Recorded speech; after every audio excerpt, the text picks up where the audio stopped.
बच्चे, किशोर और युवाओं में लिसनिंग की जो समस्या है वो धीरे धीरे गहराती जा रही है, बढ़ती जा रही है, और इसको लेके क्या कुछ पहल हो रहा है और किस तरीके से आप नज़र रख सकते हैं अपने बच्चों को लेकर ताकि इस तरह की दिक्कत उनमें ना हो, उस पर बात करने के लिए हमारे साथ डॉक्टर सुनीला गर्ग हैं, जो national institute of health and family welfare की एडवाइजरी कमेटी की चेयरपर्सन है, जो भारत सरकार का एक थिंक टैंक है। मैम, बहुत बहुत शुक्रिया कि डेमोक्रेसी से बात करने के लिए।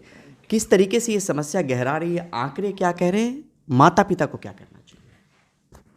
देखिए, मैं ये कहना चाहूँगी पहले तो कि आज की जो बच्चे हैं वो हम कहते हैं स्मार्टफोन वाली जनरेशन है, यानी कि वो हमेशा स्मार्टफोन के साथ जुड़े रहते हैं। और स्मार्टफोन से जुड़े रहने का मतलब है कि सुबह से उठ के रात तक उनके कान पे या तो स्मार्टफोन लगा रहता है या कुछ ना कुछ वो वॉच करते रहते हैं। तो ये देखने में आया है कि करीबन 1.1 बिलियन, हमारे देश की आबादी लगभग 1.4 बिलियन की बात हम करते हैं, तो उतने लगभग पूरे विश्व में बच्चे जो हैं एट रिस्क हैं ऑफ हियरिंग लॉस। 1.1 बिलियन पूरी दुनिया भर, पूरी दुनिया में। और हमारे देश में वैसे देखा जाए तो हियरिंग लॉस करीबन 9 moderate to severe hearing loss 9% से ऊपर है, और जिसमें कि माइल्ड को हम हटा दें और सीवियर को हम हटा दें तो हियरिंग की बहुत बड़ी समस्या है।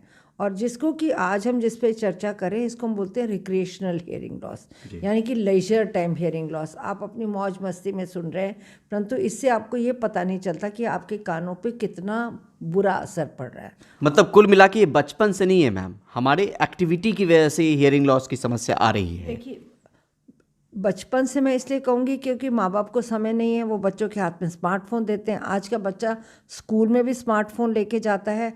आज आप मेट्रो में सफ़र कीजिए, हर एक के हाथ में स्मार्टफोन है, और क्योंकि दूसरे को कान में कुछ ना कुछ लगाया हुआ है। और आप ये भी देखेंगे कि वो आके भी अगर 5 परिवार के लोग हैं, क्योंकि एक दूसरे को दिक्कत ना हो, सब अपने कान में लगा के सुन रहे हैं, तो आपका जो है इससे सुनने का समय जो है पर्टिकुलरली स्मार्टफोन से, जिसको हम रिक्रिएशनल नॉइज़ कहते हैं, इससे बहुत ज़्यादा आपके हियरिंग पे असर पड़ता है। और ये आपने मान के चलना है कि ये सेंसरी न्यूरल हियरिंग लॉस है, यानी कि नर्व्स जब एक बार ख़राब हो जाएगी, सुनने की क्षमता जो है ये परमानेंटली ख़त्म हो जाएगी। तो आवश्यकता क्या है कि जागरूक करने की। जागरूक हम किसको करेंगे? हम परिवारजनों को भी करेंगे, स्कूल में टीचर्स को भी करेंगे, जहाँ जहाँ पे भी। और इसके लिए WHO की तरफ से इवन स्मार्टफोन मैन्युफैक्चरर्स से भी बात हो रही है कि बच्चे अगर बढ़ाना भी चाहें, क्योंकि आप देखेंगे कि हमेशा होता है कि थोड़ा और ऊंचा कर ले, थोड़ा और ऊंचा कर ले, तो हम जितना भी बढ़ाएं तो हमारी 80 डेसिबल से ज़्यादा जो है मात्रा जो है एक टाइम में सुनने की ज़्यादा ना जाए। तो ये मैन्युफैक्चरर्स के साथ भी डायलॉग हो रहा है करके, तो हर चौतरफा तरीके से जब हम करेंगे, यानी कि अवेयरनेस भी फैलाएंगे, बच्चे के हाथ में स्मार्टफोन भी नहीं देंगे। तीसरी चीज़ ये है कि कितने टाइम तक सुनना है आपने। लगातार अगर आप देख रहे हैं पूरे दिन में 7 से 8 घंटे अगर आप स्मार्टफोन के साथ में हैं तो बहुत ज़्यादा हो जाता है करके।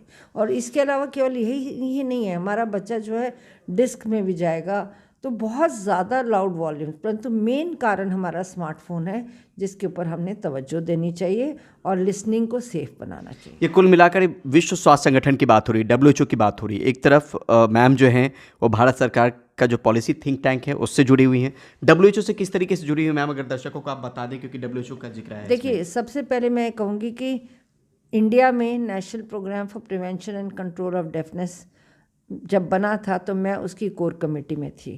तो और ये WHO की फ्यू कंट्रीज़ में से, यानी कि भारत में कहूँगी लगभग पहले देशों में से एक था जब हमारे देश में national programme for prevention and control of deafness बना।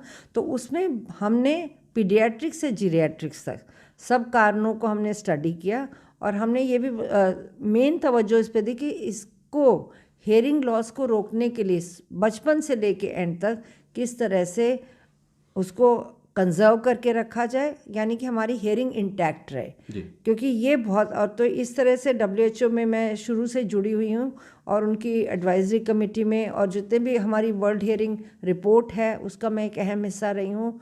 तो मैं कहूँगी कि आपके माध्यम से हम इसको दूर दराज तक ले जाएंगे अलग अलग हिस्सों पे। तो क्योंकि हियरिंग रिपोर्ट की चर्चा केवल सेफ लिसनिंग पे ही नहीं है, वो पीडियाट्रिक्स से लेके जीरियाट्रिक्स तक हर हिस्से को छूती है। तो इस पे भी चर्चा होनी बहुत ज़रूरी है।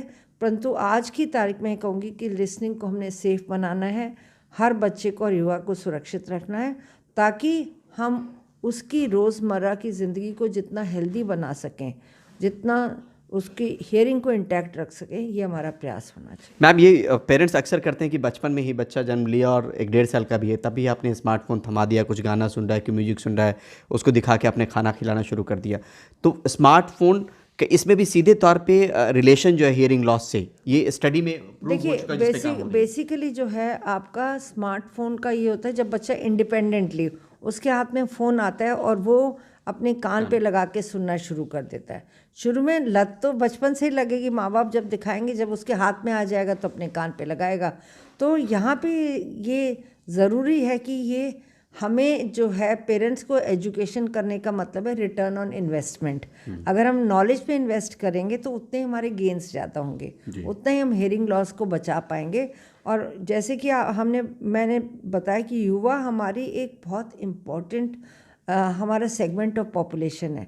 अगर आज का युवा हर तरीके से स्वस्थ होगा तो हमारे विकसित भारत में योगदान कर सकेगा। और WHO की तरफ से जो कोशिश हो रही है मैम, वो कब तक लग रहा है कि जो मोबाइल मैन्युफैक्चरर हैं उनमें एक लिमिट करने की बात है कि ऑडियो इससे ज़्यादा आप बढ़ा ही नहीं पाएंगे? जी, ये जल्दी हो जाएगा, क्योंकि ऑलरेडी चर्चा चल रही है और कुछ कंपनीज ऑलरेडी प्रयास कर भी चुकी हैं। मेरा ख्याल से कुछ फ़ोन्स आ भी चुके होंगे मार्केट में। तो जैसे ही जल्दी से मुझे खबर मिलेगी मैं आप तक ज़रूर पहुंचाऊंगी, तो ताकि आप आम जनता तक पहुंचा सकें। आखिर में एक कमेंट मैम, माता पिता को क्या कहेंगी इस समस्या से अगर अपने बच्चे को दूर रखना चाहते हैं? माता पिता को मैं कहूँगी कि बच्चों के मनोरंजन के लिए खुद समय निकालें। और जैसे कि पहले हमारे यहाँ पे डाइनिंग टेबल की प्रथा होती थी जिसमें सब बैठ के चर्चा करते थे, बजाय कि बच्चा अकेला रहे और स्मार्टफोन के सहारे रहे। तो ये मैं कहूँगी कि बच्चे को हमेशा जानकारी दें, माँ बाप को जानकारी होनी चाहिए, परिवार को जानकारी होनी चाहिए, और फ़ोन टाइम बहुत रिस्ट्रिक्टेड होना चाहिए।